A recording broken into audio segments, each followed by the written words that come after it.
يحكى أن أحد الشباب كان عنده سؤال محيره شويتين. راح لوالده ووالده كان راجل حكيم. قال له: يا والدي أنا مش فاهم. قال له: مش فاهم إيه؟ قال له: مش فاهم يقدر إزاي الإنسان. كل سلعة في الدنيا ليها قيمة، لكن الإنسان يقيم إزاي؟ قال له: الموضوع بسيط. خد الحجر ده وانزل بيه السوق وحاول تبيعه. كل ما حد يسألك سعره كام شاور له بصباعينك الاتنين وما تنطقش معاه لا كلمة ولا كلمتين، بس اوعى تبيعه، ده حجر غالي، ويبقى ارجع لي قول لي جاب لك كام. راح فعلا على السوق ووقف يبيعه. جات له امرأة عجوز قالت له: بكام؟ راح مشاور لها بصباعينه الاتنين. قالت له: ايه ادفع فيه من الدنانير اتنين؟ لا كتير. واحد سايباه ومشي.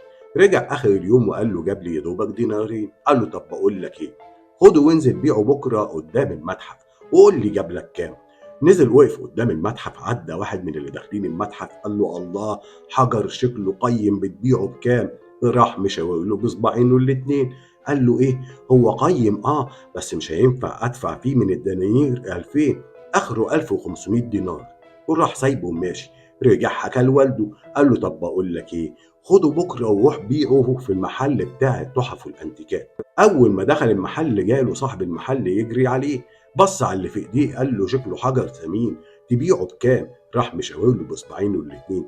قال له: ايه، هو شكله نادر بس مش لدرجه ان ادفع فيه 200 الف دينار، اخره عندي 150 الف دينار.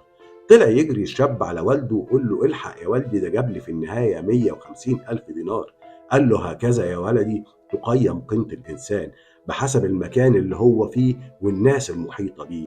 وفعلا يا جماعه، وزي ما قال الراجل الحكيم، قيمتك الحقيقيه محدش هيقدرها غير الغاليين. لا دايما البني ادمين اللي حواليك، وشوف انت رايح برجلك فين. لا اي مكان اروح اقعد فيه ولا اي صحبه تبقى ليا من المقربين.